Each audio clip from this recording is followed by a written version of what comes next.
aniguna mid baan idhi raggan wada dhabaqlaynaya cararaya baa midku idhi waxaan idhi war dhoohane raggaygow dhalanteed runmoodow dhiiggii walaalkiisiiyo dhagxumada ku faanow calankiisa dhiibow ciiddiisa iibshow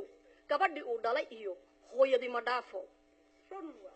war calankaan u dhiidhiyey ee dhibka badan u soo maray dheemantiiyo luulkiiyo dharkaygii u wada gaday adigaa ku dheeloo dhulkaasaad ku turtoo dhurwaayaa ku kala tegey dhinacaan u jeestana dhidar ba iga soo gala waayeelka dhaawacay dhashaydii ku kala kacay balse waxa aan leeyahay gabdhii Soomaaliyeedow waxba dhowran maynee waa inaan dhaqaaqnaa dhexda aynu xidhanaa gobonimada dhalinaa calankeena dhidibnaa naa rabbi baynu leenahay runta aynu sheegnay marag faa'iido maqan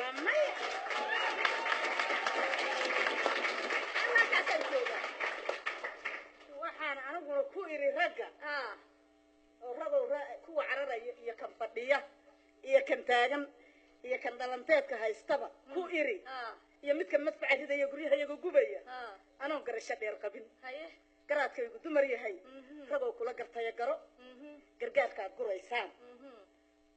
guraysaan isku gaasir gumacgadashadiiniyo isku gaasir mooye giyigan wuxuma galo iyo gabanadeenaba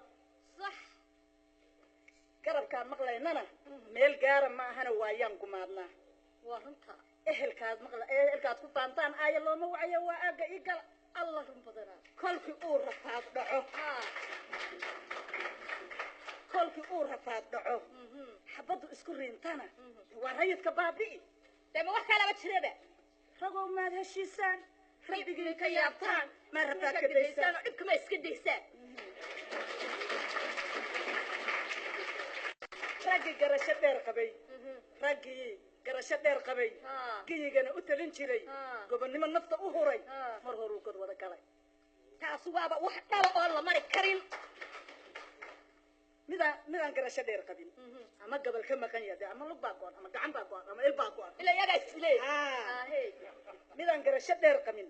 ama gabal ka maqan yahay ayaa galafta noo haray dumarkow gambada dhiga garaarka iyo guntiga fura garaar laawaha u xira isagaan wax garanine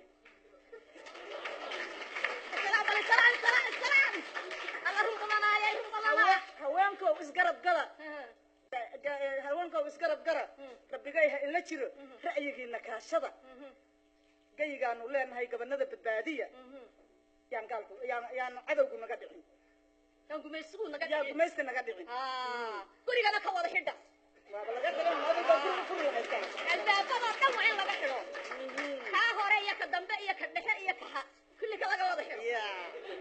waxna yaan loo dhalin maalin baan ku dhalin haysto baa u dhashana iyadooda dilaye halkaasay noo maraysaa cadow aan rag ahayna mabalihin maanta laga bilaabo ilaa ay isa soo saxdaana noo xiran ninkaa aragtana hadda waxaa siidar kasii gadaa gambadii iyo googarad iyo diricii kaad aragtaba ku dhaji ilaahay bay iska garanayaan cadow aan ayaga ahayn mari waaba saas